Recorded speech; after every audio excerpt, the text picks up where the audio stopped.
नमस्ते। आज हम बात करने वाले हैं भारतीय संसद के कुछ बहुत ही खास नियमों की। वो नियम जो हमारे सांसदों को मिलते हैं। तो चलिए सीधे चलते हैं भारतीय संविधान की इस दिलचस्प दुनिया में और देखते हैं कि ये सब हमारे लोकतंत्र को आखिर कैसे आकार देते हैं। कभी सोचा है कि संसद के अंदर जब कोई बात कही जाती है तो उस पर कोर्ट में केस क्यों नहीं हो सकता? मतलब किसी सांसद पर मुकदमा क्यों नहीं चल सकता? ये बहुत बड़ा और जरूरी सवाल है और इसका जवाब पता है कहाँ है? हमारे लोकतंत्र की बिल्कुल बुनियाद में। तो फिर चलिए इस गुत्थी को सुलझाते हैं। जवाब मिलता है संविधान के आर्टिकल 105 में।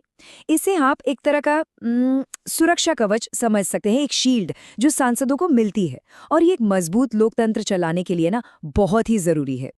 अच्छा, तो ये कवच या ये शील्ड असल में है क्या चीज?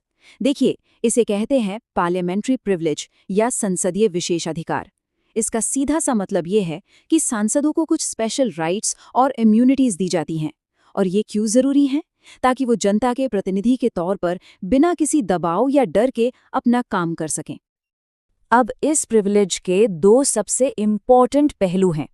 पहला तो ये कि सदन के अंदर उन्हें बोलने की पूरी आज़ादी है, कंप्लीट फ्रीडम। और दूसरा, जो कि सबसे ज़्यादा ज़रूरी है, वो ये कि संसद में कही गई किसी भी बात या दिए गए किसी भी वोट के लिए उन पर किसी भी कोर्ट में कोई भी कार्रवाई नहीं हो सकती। सोचिए, कोई भी नहीं। इस फर्क को समझना बहुत बहुत जरूरी है। देखिए, जब हम संसद के बाहर कुछ बोलते हैं तो हम पर मानहानि मतलब डिफेमेशन जैसे कानून लागू होते हैं, है ना?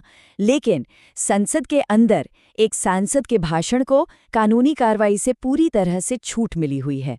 उनकी कही बातों पर किसी भी अदालत में सवाल नहीं उठाया जा सकता, बिल्कुल नहीं।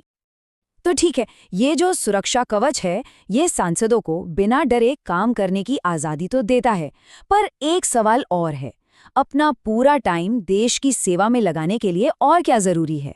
बस यहीं पर तस्वीर में आता है आर्टिकल 106, जो जुड़ा है उनकी सैलरी और अलाउंसेस से। आर्टिकल 106 एकदम साफ साफ कहता है कि एमपीज को सैलरी और अलाउंसेस मिलेंगे। लेकिन सवाल ये है कि ये अमाउंट तय कौन करेगा? जवाब है खुद संसद, लेकिन एक कानून बनाकर। इसका मतलब ये कोई अपनी मर्जी से लिया गया फैसला नहीं होता, बल्कि इसके लिए एक पूरी की पूरी कानूनी प्रक्रिया होती है। तो ये जो कानून द्वारा निर्धारित होने की प्रक्रिया है, ये है क्या? ये काफी ट्रांसपेरेंट है। देखिए, सबसे पहले एक बिल यानी एक प्रस्ताव संसद में रखा जाता है।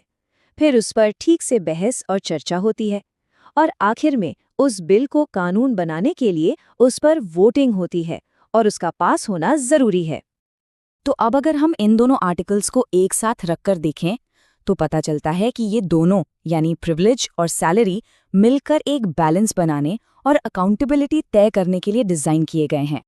मतलब इसको ऐसे समझ सकते हैं, आर्टिकल 105 के जो विशेषाधिकार हैं वो सांसदों को आज़ादी से काम करने की ताकत देते हैं और आर्टिकल 106 की सैलरी ये पक्का करती है कि वो अपना पूरा समय और अपनी पूरी एनर्जी देश की सेवा में लगा सकें।